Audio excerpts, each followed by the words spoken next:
3, 4.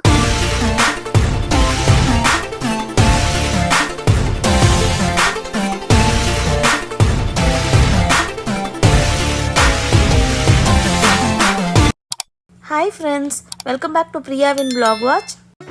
எங்களோட மறக்க முடியாத USA டு சென்னை vlogோட செகண்ட் பார்ட் தான் இப்போ பார்க்க போகிறோம். ஒரு ஃப்ளைட்லேருந்து இறங்கி கொஞ்சம் ரெஃப்ரெஷ் பண்ணி இப்போ நெக்ஸ்ட்டு ஃப்ளைட்டுக்கு போகிறோம். ஃபஸ்ட்டு செக்யூரிட்டி செக்கின் தான் இருக்கிறதுல எனக்கு பிடிக்காது. எல்லாத்தையும் எடுத்து வெளியில் ட்ரேயில் வச்சு திருப்பி அதை அவங்க நோண்டி பார்த்து ஸ்கேன் பண்ணி ஏதாவது அவங்களுக்கு பிடிக்கலன்னா நிற்க வச்சு மறுபடியும் அதை எடுத்து பேக்கில் போட்டு ஓடணும். இப்போ என்ன நடக்குது பார்க்கலாம். செக்யூரிட்டி செக்கினை மட்டும் முடிச்சிட்டோன்னா அதுக்கப்புறம் ஃப்ரீ தான். கேட்டில் போய் ஃப்ளைட் எடுக்கிற வரைக்கும் ஜாலி தான். ஏர்போர்ட்டே செம்ம அழகாக இருந்தது. அங்கங்கே ஃபோட்டோ எடுத்துக்கிற மாதிரி ஸ்பாட்ஸு.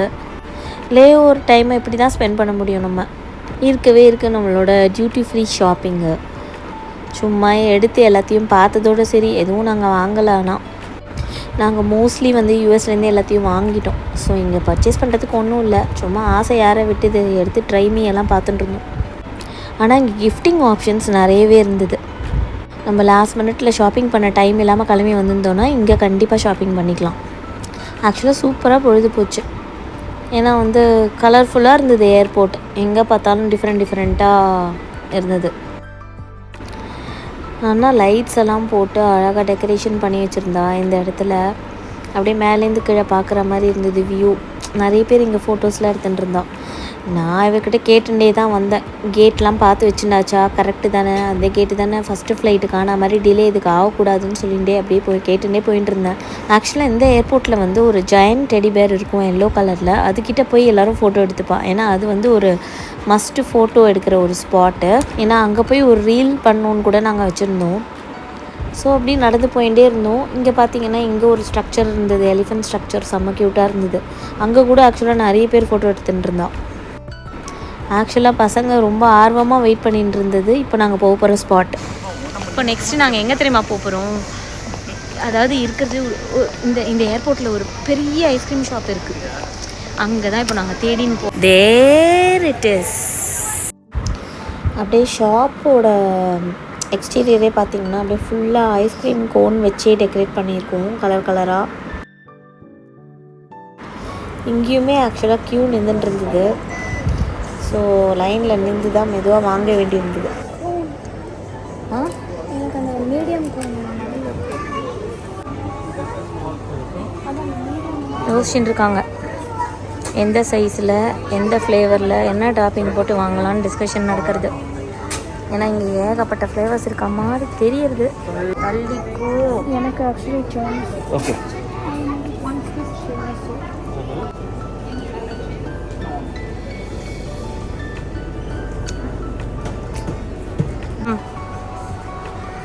இது என்னது?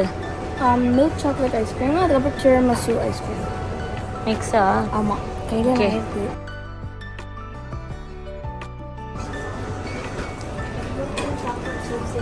இது என்னது? இது வெனிலா சாக்லேட் சிப்ஸ், அதுக்கப்புறம் மில்க் சாக்லேட் சிப்ஸ், அதுக்கப்புறம் மில்க் சாக்லேட். எப்போ பாரு வெண்ணிலா தானா?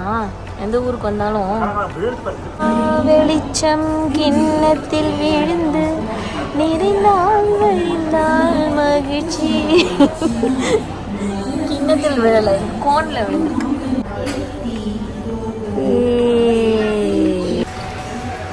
நான் என்னோட ஃபேவரட் ஹாட் சாக்லேட். எப்போதுமே எனக்கு ஹாட் சாக்லேட் தான் பிடிக்கும். ஐஸ்கிரீம் அவ்வளோவா இப்போ க்ரேஸ் போயிடுது. ஹாட் சாக்லேட் மேலே இப்போ க்ரேஸ் ஜாஸ்தி. சூப்பர் ஹாட்டாக இருக்குது. டிரமிசு கொஞ்சம் டார்க் சாக்லேட்டில் வர மாதிரி கொஞ்சம் லைட்டாக கசப்பு வருது. பட் நல்லா இருக்கு, சூடாக இருக்குது. So ice cream and hot chocolate முடிச்சுட்டு நாங்களும் அப்படியே மெதுவாக நடந்து போனோம். இங்கே பாருங்கன்னா அங்கங்கே 3D அனிமேட்டட் பிக்சர்ஸ் மாதிரி இருந்தது உட்கார்ற இடத்துக்கு பின்னாடிலாம். அப்புறம் நிறைய ஸ்ட்ரக்சர்ஸ் இருந்தது ஃபோட்டோ எடுக்கிற மாதிரி. அங்கெல்லாம் ஒரு ஃபோட்டோ ஷூட்டை போட்டுட்டு நாங்களும் அந்த ஜெயண்ட் டெடி பேரை நோக்கியில் நிறைய போட்டோம். ஃபைனலாக இந்த வண்டியிலையும் ஏறிட்டேன். இதில் ரொம்ப நாளாக போகணுமோன்னு வச்சுருந்தேன். இதுக்கு போனதே கிடையாது. ஓடி நடந்து இப்படி தான் போயிருக்கோம். இப்போ நாங்கள் ஒரு முக்கியமான இடத்த நோக்கி போயின்னு இருக்கோம்.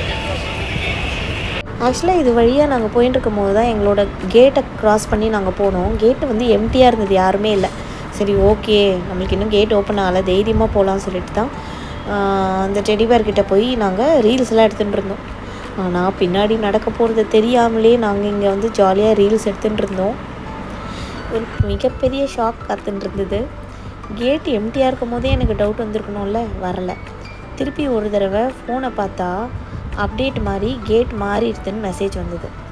சரி கேட் மாறிடுது, சரி நம்ம வேறு கேட்டு போகணுமே அப்படின்னு சொல்லிட்டு எந்த கேட்டுன்னு செக் பண்ணால் இந்த கோடியிலேருந்து ஏதோ ஒரு கோடிக்கு நாங்கள் இப்போ போனோம். என்னடா பண்ணுறது, ஐயோ இப்போ நம்ம வேறு வண்டியை பிடிச்சின்னு வந்துட்டோம், பட் அவ்வளோ தூரம் நடந்து போகணுமே. எங்களுக்கு திடீர்னு ஒரு ஷாக் வந்து கடன் ரீல்ஸை கம்ப்ளீட் பண்ணிவிட்டு ஃபாஸ்ட்டாக திருப்பி நடக்க ஆரம்பித்தோம். ஒருத்தரியாக வழியை கேட்டால் அது ரொம்ப தூரம் நடக்கணும், நீங்கள் ஒரு 7 மினிட்ஸுக்கு மேலே வாக்கே பண்ணணும் அப்படின்னு சொல்லிட்டாங்க. என்ன பண்ணுறதுன்னு தெரியல. ஐயோ அவ்வளோ சீக்கிரம் எப்படிடா போகிறது, நம்ம கடன் ஓடணுமேன்ட்டு எட்ரா ஓட்டத்தைன்னு மறுபடியும் ஓட ஆரம்பித்தோம். அப்புறம் நடுவில் வந்து ஒரு ட்ரெயின் மாதிரி ஒன்று இருக்கும்ல, அதில் ஏறி உட்காந்து போகணும். இதுலேருந்து இறங்கிட்டு திருப்பி எங்கள் கேட்டை நோக்கி நடக்கலான்னு பார்த்தா அங்கேருந்து இன்னும் கொஞ்சம் தூரம் மேலே போகணுன்ட்டாங்க. பார்த்தா அங்கே ஏரோஸ்டஸ் வந்து இந்த ஃப்ளைட்டா கடன்னு போங்கன்னு சொல்லிட்டு யாருக்கும் ஃபோன் பண்ணி 4 பேசஞ்சர்ஸ் கம்மிங்கிறாங்க. எனக்கு டென்ஷன் ஆகிடுது. எதுக்கு கால் பண்ணி சொல்லணும்? பார்த்தா மறுபடியும் டைம் ஆகிடுது போல் இருக்குது போர்டிங்க்கு. மறுபடியும் அவசரமாக ஓடி சோக்காகி பேகு கீழே விழுந்து அதில் இருக்க திங்ஸ் எல்லாம் கீழே விழுந்து எடுத்து போட்டு ஓடுறதுக்குள்ளே ஒரு வழி ஆகிடுது. மறுபடியும் லேட் பண்ணிட்டோம். லாஸ்ட் காலில் இப்போ நாங்கள் உள்ளே போகிறோம். என்னவோ தெரியல, எங்கள் கெட்ட நேரமானே தெரியல. சிகாகோலேருந்தே வந்து நாங்கள் ஓடிண்டே இருக்கோம். ஓடுறோம் ஓடிண்டே இருக்கோம். இப்போ கூட பாருங்கள், லாஸ்ட் காலில் இருந்தது. லாஸ்ட் கால் ஸ்டேஜில் நாங்கள் செம்ம ஓட்டம் ஓடிட்டு வந்திருக்கோம். ஒரு ஸ்டேஜில் என்னால் ஓட முடியாமல் தண்ணி சோக்காக ஆரம்பிச்சிருச்சு. எப்படியோ வந்து முருகான்னு சொல்லி ஓடி வந்துட்டேன். ஆனால் இது வந்து லேட்டாக வந்ததுனால இல்லை, நம்ம பிடிச்ச கேட்டு ஃபோட்டோ எடுக்க போனோம் அந்த டெடி பேருக்கு முன்னாடி, அதனால் ஃபுல்லாக லேட் ஆகிடுது. கேட்டும் லாஸ்ட் மினிட்ல மாறிடுது 8ன்னு. முருகர் எப்படி சாப்பிட்டா ஐஸ்கிரீமுக்கு கேலரியை பர்ன் பண்ணி வச்சுட்டாருல்ல. இங்கே பார்த்தீங்கன்னா இப்போ இது செகண்ட் ஃப்ளைட்டில் தான் கேமரா வியூ இருக்குது, ஃபஸ்ட் ஃப்ளைட்டில் இல்லை. ஸோ அந்த கேமரா வியூ போகிறதுக்கு நான் இப்போ இங்கிலீஷ் கிளிக் பண்ணிக்கிறேன். கேமரா வியூஸ்னு ஒரு செக்ஷன் இருக்கும், அது கிளிக் பண்ணிக்கோங்க. ஃபார்வேர்டு கேமரா இருக்குது, டவுன்லோடு கேமரா இருக்கும் உங்களுக்கு. So we are taking off again.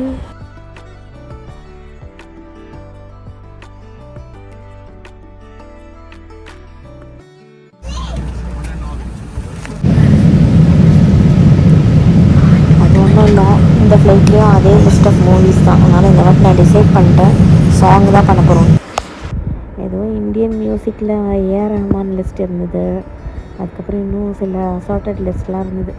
So அது சும்மா எடுத்து காதில் போட்டுன்னு சாங்கை கேட்டுன்னு அப்படியே கண்ண மூடிட்டேன். இந்த கேப்பில் இவா 2 பேரும் வந்து ஸ்கின் கேர் ரொட்டீன்னு ஏதோ ஒன்று பண்ணி வச்சுருக்கா. ஸ்கின் கேர் ரொட்டீனா சும்மா மெதுவாக பேசியிருக்காங்க, அதனால் சரியாக கேட்காது உங்களுக்கு. சும்மா டைம் பாஸ்க்கு தான் இது, இதெல்லாம் டெய்லி பண்ணிட்டு பட்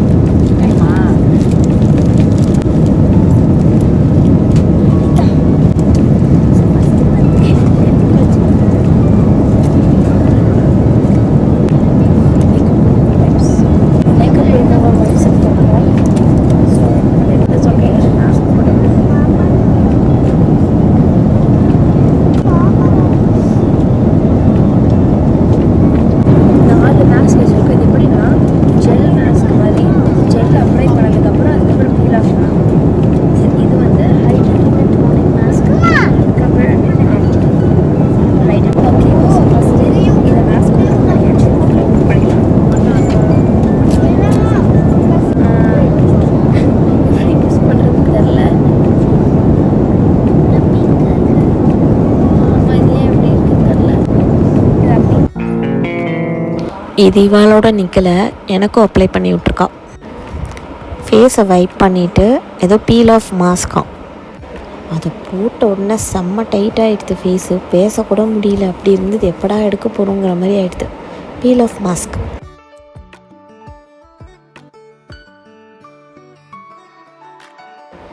அதுக்கப்புறம் என்னால் முடியல, நான் பிச்சை எடுக்க ஆரம்பிச்சிட்டேன். பிச்சா சரியாகவும் வரல, என்னடா மாஸ்க் இதுன்னு சொல்லிட்டு கஷ்டப்பட்டு பிச்சை எடுத்தேனா.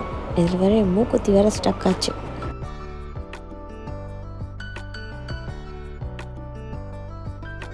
செம்ம காமெடி. ஐப்ரோ மேலெல்லாம் பட்டிருந்தது போல் இருக்கு. எடுக்கும் போது நம்ம ஹேர் ரிமூவர் மாதிரி ஆயிடுது. மாதிரி டைட்டாக இருந்தது. 10-15 மினிட்ஸ் இருந்தது.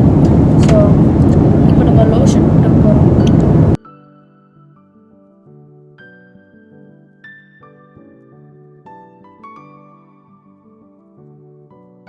என்னடா அது இந்த வயசுலேயே ஸ்கின் கேர் ரொட்டீன் பண்ணுறாங்கன்னு நீங்கள் நினைக்க வேண்டாம். இது சும்மா ஒரு ஃபன்னுக்கு தான். 2 பேரும் கிட்ஸ் ஃப்ரெண்ட்லி ப்ராடக்ட்ஸ் வச்சு தான் பண்ணிட்டுருக்கா. யூஸ்வலாக ஸ்கின் கேர்லாம் இவங்க பண்ண மாட்டாங்க, ஏன்னா அவங்களுக்கு அவசியமும் இல்லை. இது சும்மா ஜஸ்ட் ஃபார் ஃபன் தான். அதுக்கப்புறம் அகெயின் எங்களோட ஃப்ளைட் மீல் வந்தது. பிடிக்காமல் அதை சாப்பிட்டு முடித்தோம். திருப்பி ஒரே மாதிரி ஃபுட்டு தான். ஆக்சுவலாக இந்த வாட்டி வந்து கத்தாரில் அகெயின் ஃபுட்டில் ப்ராப்ளம் என்னென்னா, நாங்கள் ஆர்டர் பண்ண ஃபுட்டு வந்து கரெக்ட் குவான்டிட்டியில் அவங்க கவுண்ட் வச்சுக்கல போல் இருக்குது. பசங்களுக்கு மட்டும் ஃபஸ்ட்டு கொடுத்துட்டாங்க. அடல்ட்ஸுக்கெல்லாம் வந்து ஏஷியன் வெஜிடேரியன் கேட்டவங்களுக்குலாம் கிடைக்கல. ஸோ வெஜிடேரியன் பாஸ்தா தான் இருந்தது, எடுத்துக்கிறீங்களான்னு கேட்டாங்க. சரி எதையோ ஒன்று கொடுங்க சொல்லிட்டு வாங்கி நானும் சாப்பிட்டேன். ரொம்ப சுமாராக இருந்தது. Okay, finally the time has come now. Flight captain announce பண்ண ஆரம்பிச்சிட்டாரு. நம்ம இப்போ வந்து சென்னையில் டிசெண்டிங் ஆரம்பிக்க போகிறோம் அப்படின்னு சொன்னதுமே செம்ம குஷியாக போச்சு. 2 ஃப்ளைட்லேயும் ஒரே டென்ஷன் ஆகி ஓடி வந்து ஃப்ளைட்டை மிஸ் பண்ண போகிறோன்ற பயத்தோடு வந்து உட்காந்து இப்போ ஃபைனலி வந்து சென்னைக்கு ரீச் ஆகிட்டோம். அப்பாடா, செம்ம ரிலீஃபாக இருக்குது. ஒரு வழியாக நம்ம ஊர் சென்னைக்கு நாங்கள் லேண்ட் ஆக போகிறோம். ஆனால் இந்த லேண்டிங்கை வந்து அந்த கேமரா வியூவில் பார்க்கும்போது ரொம்ப அழகாக இருந்தது. செம்ம டிஃப்ரெண்ட்டாக இருந்தது. கேபின் லக்கேஜஸ்லாம் எடுத்துன்னு பேக்ஸ்லாம் தூக்கிட்டு கீழே இறங்கி நாங்களும் ஸ்ட்ரெயிட்டாக ஃபஸ்ட்டு இமிக்ரேஷனுக்கு போயிட்டோம். அதுக்கப்புறம் பேக்கேஜஸ்லாம் கலெக்ட் பண்ணிவிட்டு இப்போது வெளியில் ஃபேமிலியை போய் பார்க்க போகிறோம். செம்ம எக்ஸைட்மெண்ட்டு. டைம் பார்த்திங்கன்னா ஆல்மோஸ்ட் மார்னிங் 3:30 AM ஆயிடுது. பிரம்ம முகூர்த்தம். வெளியில் கேமராவோட எங்கள் அப்பாவும் எங்கள் அக்கா பையனும் வெயிட் பண்ணியிருந்தாங்க. செம்ம ஹாப்பி எங்களுக்கு. எங்களை வீடியோ எடுத்திருந்த எங்கள் அப்பா எங்களை பார்த்ததும் கேமராவை அப்படி கீழே போட்டார்.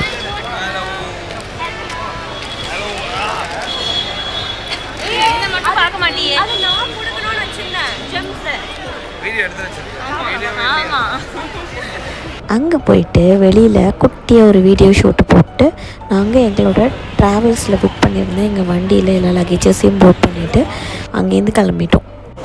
எப்போதுமே ஒரு ட்ரெடிஷன் மாதிரி எங்கள் அக்கா வந்து பொடி இட்லி பண்ணி கொடுத்து அனுப்புவா. தனிஷ்காவுக்கு ரொம்ப பிடிக்கும்னு சொல்லிட்டு ஸோ அதையும் வாங்கி சாப்பிட்டுட்டே நாங்களும் வேனில் ஏறி உட்காந்துட்டோம். சென்னைக்கு வந்துட்டோம். நல்லா தெரிஞ்சு போச்சு. இப்போ செம்மையாக புழு இருக்குது. இருந்தாலும் இப்போ நம்ம எங்கே ஃபஸ்ட்டு போகிறோம் தெரியும்ல. இந்த வேனில் ஏறினோன்னே லாஸ்ட் இயர் வ்ளாகில் சொல்லியிருப்பேனே, அதே டீ கடைக்கு போய் டீயை சாப்பிட்டு ஓஜிஸ் இல்லைனா பன்னீர் சோடாவா சம்திங் சாப்பிட்டுட்டு. ஆமாம், ஓஜி ஸ்பாட். ஸோ இப்போ அதே டீ கடை தான் போகிறோமா இல்லை வேறையா? ஓ ஓகே, அதே டீ கடை கிடையாது இந்த வாட்டி, வேற டீ கடை. ஆனால் டீ கடை வந்துட்டோம். வழக்கம் போல் எங்கள் டீ கடைக்கு வந்துட்டோம். ஆனால் இது அதே டீ கடை கிடையாது, இது வேறு. அது எப்படி சென்னை வந்ததுக்கப்புறம் ஃபஸ்ட்டு நம்ம இதுலேருந்து தானே ஸ்டார்ட் பண்ணுவோமே, டீலேருந்தும் ஓடி சோடாலேருந்தும் தான் இந்த வெக்கேஷனையும் ஸ்டார்ட் பண்ணுவோம். ஆரம்பிக்கலாமா?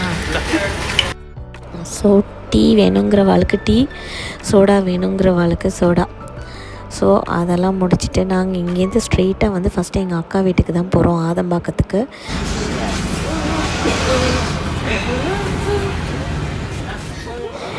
நாங்களாம் செம்ம ஜாலியாக ஓடி வந்தோம். எங்கள் அக்காவுக்கு அவள் டென்ஷன், ஐயோ என்ன நைட்டியில் எப்படி இருந்துருக்கேன், இதில் போய் வீடியோ எடுக்கிறீங்க.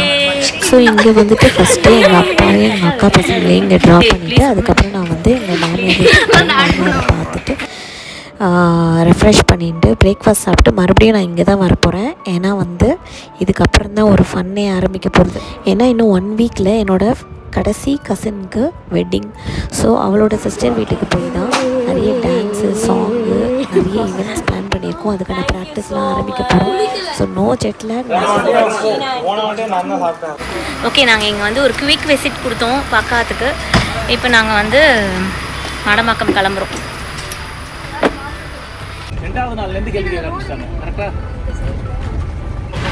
ஸோ நாங்கள் இப்போ மாடம்பாக்கம் நோக்கி போயின்னு இருக்கோம். இப்போ மாடமாக்கம்னாலே அது மாடமாக்கம்ன்றதுனால மாடு நிறைய இருக்கா இல்லை மாடு நிறைய இருக்கிறதுனால மாடமாக்கம்னு பேர் வச்சாலான்னு எனக்கு தெரியல. ஒரே மாடாக இருக்கும். மாடு வந்தாலே நம்ம ஏரியா வந்துடுதுன்ற மாதிரி இருக்கும். அப்படியே எழுந்து கொத்தாட்டம் போடணும் போல் இருக்குது. ஆனால் கொஞ்சம் டயர்டாகவும் இருக்குது. But still mixed emotions. So நாங்கள் வந்துட்டோம். ஓகே, இவங்க தான் எங்கள் மாமியார். நாங்கள் இங்கே வந்திருக்கோம். ஸோ இந்த vlog இதோட முடிச்சுக்கிறேன். இந்த vlog உங்கள் எல்லாருக்கும் பிடிச்சிருக்கோன்னு நினைக்கிறேன். இன்னொரு இன்ட்ரெஸ்டிங்கான vlogல உங்கள் எல்லாரையும் சந்திக்கிறேன். Until then, it's bye from Priya.